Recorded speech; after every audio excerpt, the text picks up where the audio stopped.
Has Bobby Lashley turned down a new WWE offer? Plus, we have an update on AEW's television deal, and a WWE Hall of Famer confesses to a career-long lie. It's all in the Cultaholic Wrestling News right now.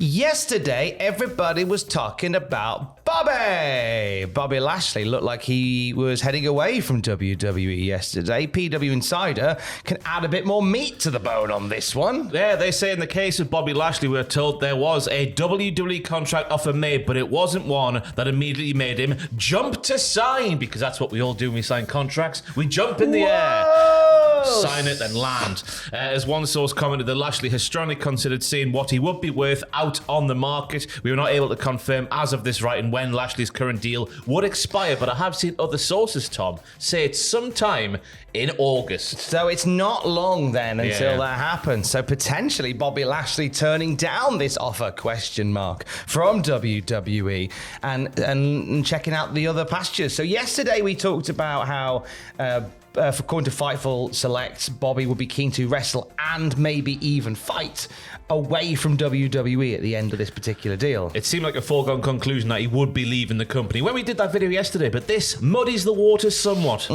Does a little bit. Matt Cardona reached out on Twitter following the news of Bobby Lashley's potentially impending WWE departure. He shared a photo of him versus Lashley on Raw, and this is a photo from what would be Zack Ryder's final match.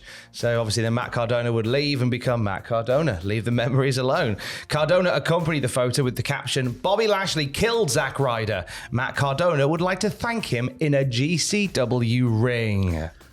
That wouldn't go well, would it, for Matt Cardona? It would go terribly for Matt Cardona. Bobby Lashley's big enough, but you add in a little bit of GCW weaponry. And the drugs and all. That's Rife backstage, Jinder Mahal, sorry. Yeah, and Mr. Raj Desi, sorry, go wrong. Raj Desi, interestingly, is somebody that made me think maybe that could happen. Because obviously Raj Desi appearing for GCW, it's quite a big get for GCW, former WWE champion, whether we like it or not, he certainly is. Matt Hardy recently debuted for GCW. We've seen quite a few bigger names coming through there. Whether Bobby could be added to that list, it'll be intriguing. It's one of the places to go, isn't it, on the indie scene at the moment? Seems to Tick off be. that bucket list. The other person who could potentially be on the way out from WWE is MVP. PW Insider report on his status saying in the case of MVP, we are told his current WWE deal is up in mid-August, similar to Lashley's. And there has not been any major discussions about a new deal. There had been some talk potentially about using him as a producer or an announcer, but nothing ever really came about in either role. Although we are told there have been some sort of tryouts at some points. There was also, in the same breath yesterday, we had talk of Bobby Lashley and MVP reconnecting with Shelton Benjamin, taking the Hurt Business to AEW. Goes without saying, and also, if they were to do that, they couldn't be called the Hurt Business. No, they'd be called the Pain Corporation. That's what I was going for. Let's copyright that ourselves straight away, just in case. We'll have more on the next move of Bobby and Co. at Cultaholic.com when we get it. 2 stars backstage at WWE getting a lot of love. Yeah, the first one comes to us via WRKD Wrestling, who say Nia Jax has received praise in recent months for her continuously improved performance and is expected to be rewarded for it. Big Tiffy Strats will reap the rewards as well, as she has the storyline with Nia Jax. She's friends with Nia Jax, but she's admitted she would cash in on Nia Jax. So probably that's what's going to happen to SummerSlam. So we could potentially see Nia Jax beat Bayley and Tiffy Strats cash in on Nia Jax. That bitch. But on Nia Jax, we've been saying on the Cultaholic Wrestling podcast, available every Friday wherever you listen to your podcast, that Nia Jax in this second run, while it got off to a bit of a rubbish start when the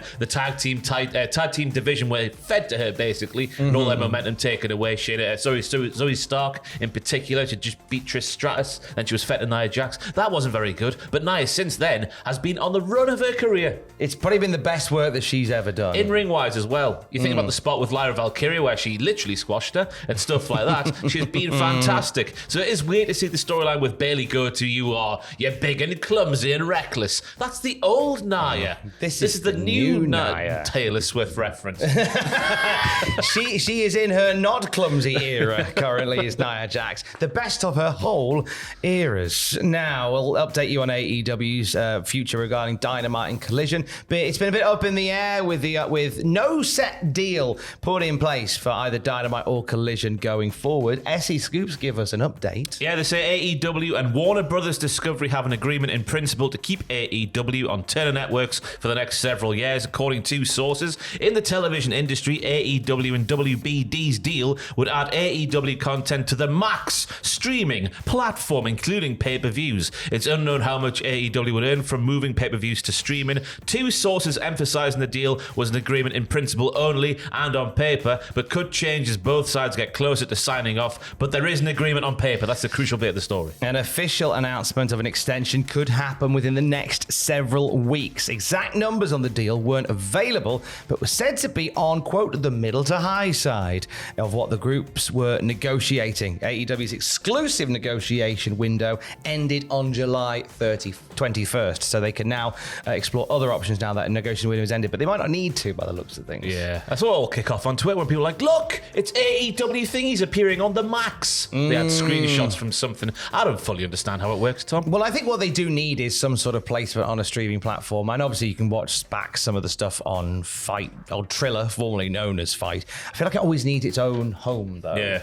You know, the fact that Ring of Honor has a more simplified streaming platform than AEW does is a worry. Yeah. But I'm relieved that there is a TV deal in place, and it's nothing to do with my love or hate for AEW, depending on what you feel it is today. It's more the fact that it's good to have a competitor in the marketplace. It makes everything work better. Yeah. Whoever it is, a high tide raising all ships and all that stuff. So I think it's important for a company of the size and the money-wise of AEW to continue to exist, to allow people a chance to go and make their careers in other places. And you think not only of the back catalogue of AEW, but the back catalogue of Ring of Honor. Absolutely. Let's go. Let's get it out there somewhere. And there is an extensive back catalogue in AEW now. The company's been around for 5 years, and they've had some banger matches, some banger stories told in those 5 years. Celebrate them on streaming platforms. At any particular point, people can watch them. That's what we'd like to see. We're going to end on a story about somebody finally being caught out in a colossal lie. No, not him. Sergeant Slaughter is the one today. Now, Sarge has always claimed to have been a Marine. However, during the A&E biography on his life, Sergeant Slaughter made a revelation that many have suspected for a long time, and that revelation being that he wasn't a Marine. Life is a lie, everybody. He says, I was told by Vince McMahon Sr. that when I became a Marine, that I should act like a Marine. Be a Marine. That's the only way that people are going to believe you. When I did that show in New York City, I wasn't Bob Remus. I was Sergeant Slaughter talking. That was Sergeant Slaughter. And Bob Remus and Sergeant Slaughter both apologised in the documentary, saying, if someone got offended by that, I apologise. You'll never hear it out of my mouth again. I don't mention Vietnam anymore. I was told that was part of my character, so I portrayed that character. I can't tell you how many men and women come up to me and tell me that they served in the military because of me. Sergeant Slaughter is America. People come up and want my autograph. That is an honour. There was a few people in the documentary that spoke about the fact that Sarge wasn't a Marine, but it hasn't changed how they feel about it. Yeah, Hacksaw Jim Duggan said, okay, he didn't have a military background. He probably raised more awareness for the military than all of the military posters you see, which I guess is fair enough. The exposure he had, especially in the 80s, early 90s. I know early 90s maybe wasn't always the nicest time for him, but yeah, I guess he's got a point there, Hacksaw. And Brian Armstrong, a.k.a. Road Dogg, a.k.a. an Iraq War veteran, in the documentary says, Sergeant Slaughter came from a different time and a different era. He was so committed to that character. And Road Dogg even says he sees him as a hero as well. Yeah. It's a weird one, isn't it? Because obviously there will be people who are offended by that, him pretend to be something that he wasn't, especially that line of work, I guess you could say. But then also, that was the time of wrestling. You had to commit to the gimmick, I guess. And there was a lot of back and forth. I think this all started coming up to the surface again when Lacey Evans started doing the military gimmick, and there was some beef with her and Slaughter over it. But she really was, though. She actually was in the military. So it makes all that a bit moot at this point. Now, on the podcast feed right now, what is life like on your first ever wrestling tour of Japan? Let me tell you, it was 1993. I was working Doesn't matter, Tom. No, you are one of the founding fathers of all Japan, as our documentary is to be believed. But Ross wasn't available on this particular day where I could ask that question. I was busy with Jumbo Tsuruta here. You were busy with Jumbo Tsuruta, so instead I took a Zoom call with Shreddy, with UK indie star Shreddy, who's currently out on his first ever tour with Big Japan Wrestling. And we had a lovely chat for about 90 minutes about how the tour's gone, not just in the wrestling aspect, but what he's been out there doing, the entertainment, how it's like in comparison to what he thought it would be like. And he gives some really solid tips for people who are maybe wanting to head out and do their own tour of Japan, and what to do when you're out there as well. So it's on the podcast feed, and if you're a Patreon, thank you. You can watch the video version there as well. And we do it from Shreddy's very cozy hotel room. Oh, because there are some wonderful, very cozy hotels in Japan which are formed just exactly to the size they need to be. And he's in one of those. And I must admit, I got a little tour off camera, and I quite liked it. And I thought I could do that for a bit. That'd be fun. The rest are not so much, but definitely that bit as well. Anything you want to plug, Ross? not at the moment, no. Oh. Stuff's happening. Just keep your eyes on the channel, and you'll see what appears. Words. Watch it. It's going to move. And we'll have more wrestling news throughout the day at Cultaholic.com. Stay safe. Bye. Bye.